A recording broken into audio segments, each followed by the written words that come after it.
Hey folks, Triple Crown here, coming to you from Vancouver, British Columbia. This is a round 15 game conclusion summary, playtest 4 of the HBG Global War 1939 series.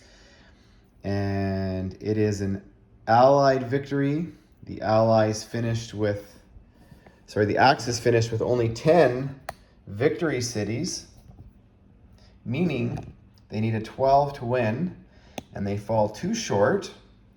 So the Allies are the victors and learned a lot this game in terms of trying to find a balance. The key battle of this game, or key decision, was the Japanese deciding to leave the FEC alone and spending all of their resources, or a bulk of the resources, going into China. And that was very expensive. And the Chinese kept playing sort of possum, so to speak, backing up, staying 2 territories away, backing up, and backing up. And they backed up all the way to the corner here. And at that point, the Russians had come in and reinforced them, and the British were there. And the Japanese felt, hey, leave them alone. Let's go and take Calcutta at that point. And it was a mistake.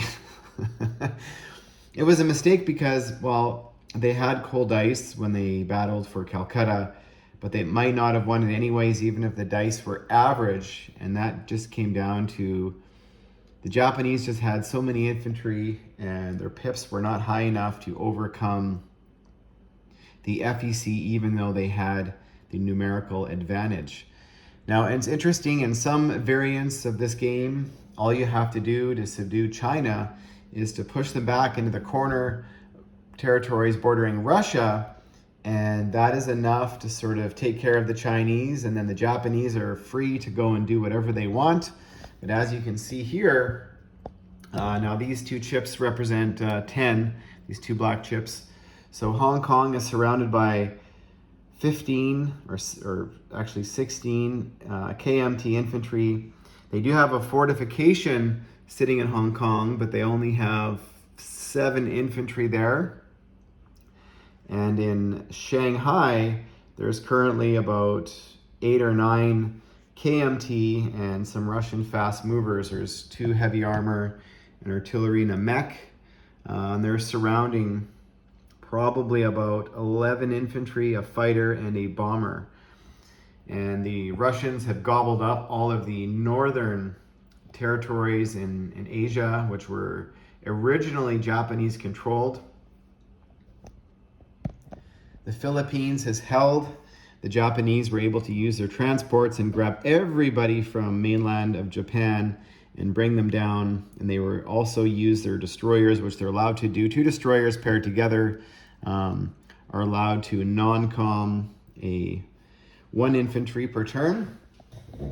And over here, the Americans and the Anzac. Now, the Anzac they were the ones who liberated the Carolines, and they repaired the air base and the naval base, and it was costly for them. So they were not able to put a lot of units in the water.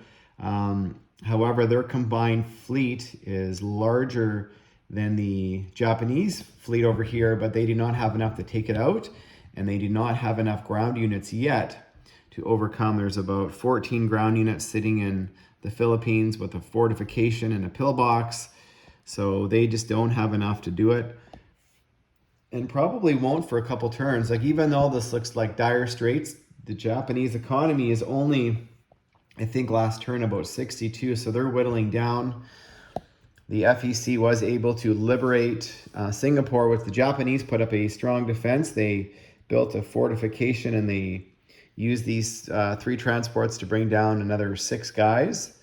And so the FEC was surviving with, so all of the FEC armor was, that's all that's left of it. And the FEC sort of plodding along. They're now building naval transports in the Pacific. And the Japanese, it's probably going to take the Allies I'm guessing 3 or 4 more turns to dislodge maybe another victory city from them. The Americans over here in the Pacific, they are building, but their focus is still primarily in the Atlantic. Whatever their they're building 20 units along the east coast of the United States, and whatever's left over goes into Navy and maybe a transport or two, whatever they can afford. And they did not lend lease to the Russians the last couple turns, and the Russians now are making by themselves 19 IPP. And the British here and the Caucasus are starting to make their way up. However, it's going to be a stalemate fairly soon. As you can kind of see, there's a large German Panzer division sitting here, along with a bunch of infantry sort of blocking the way. So the British want to keep pushing into the Russian territories. And there's a bit of a standoff here happening in Turkey. You can see now currently the Germans hold the pips, but the British hold the unit count. So bit of a standoff there. The Germans and the British were actually focused elsewhere. This was just more of a protecting the Middle East, so to speak, for the British, and the Germans were more protecting the Black Sea. They did not want the British to get their navy back into the Black Seas. That's why they're bulked up. As you can see there, if whoever controls this territory controls the channel or access into the Black Sea, so that's what's happening there. Over here, this is what's in Western Germany. The Germans have managed to keep their air force, and they are building light armor, which are the T-38s, the Panzer IIIs, Panzer IVs, Mark Vs, tank destroyers, and Tiger tanks. And I get excited whenever I get to do the German build. The Germans are also building, they built 10 infantry back in Berlin, and they also did build a couple infantry here in Western Germany because they lost their infantry was it Reims? I can't remember. Going back that far. And this stack here is actually in Marseille. So the Italians had built a fortification and they had 10 infantry in Marseille. So the Americans, the British actually took out the Italians in Marseille, and the Americans took out the lone Italians in Reims as sort of a blocker. They've got 9 infantry there, so that's safe. So that meant basically the whole Allied contingent can go into Marseille and sort of block the Italians from taking it back. Now, this also puts Turin under threat. So do the Allies want to do that? There's currently about 29 Italian units in a fortification sitting in Turin. So the British, if they go in, it is going to be futile. And I don't even know if the Americans have enough to take it yet. It's kind of a standoff situation happening. But the Allies do have a good follow-up. Now, the Allies, and I just did the math on this, the Americans were dropping off 20 units per turn in Western Europe. In the UK and Canada were dropping off another 15. And those are numbers that the Germans and the Italians just cannot deal with.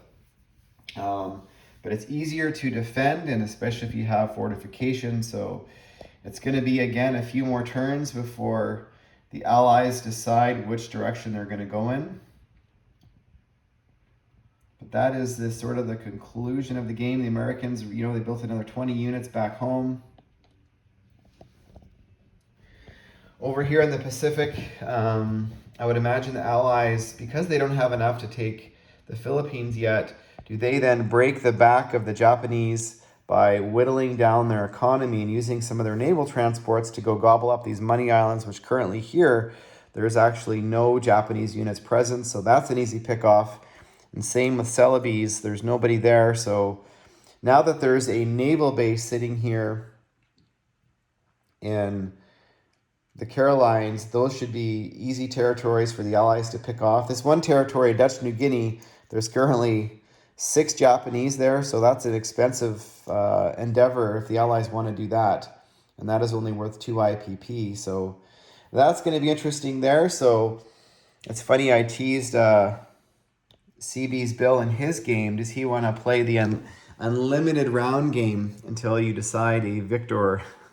And I was teasing, but you could see in this scenario, had the Japanese been successful in capturing Calcutta, this could have been maybe a game that could have gone the other way, or maybe a game where basically it's a saw-off, and you just play round after round after round. So I'm satisfied in terms of finding a balance. I still think that perhaps it's slightly Allied favored. And I believe the Hilltop Pillbox is starting a solo playtest of 39, which I don't know if it's out yet. And currently, CB's Bill is probably at a 50-50 standoff in his game. And Captain G and Eggman in their game, it's currently looks like it's going to be an Axis victory. So, and this game could have maybe gone either way. So, and that's all I got, folks. And I will let you know in another video what might be coming up in the near future. So thank you for watching. This is a conclusion round 15. The game is over and it is an Allied victory. The Axis secured only 10 VPs. So thanks for watching, folks.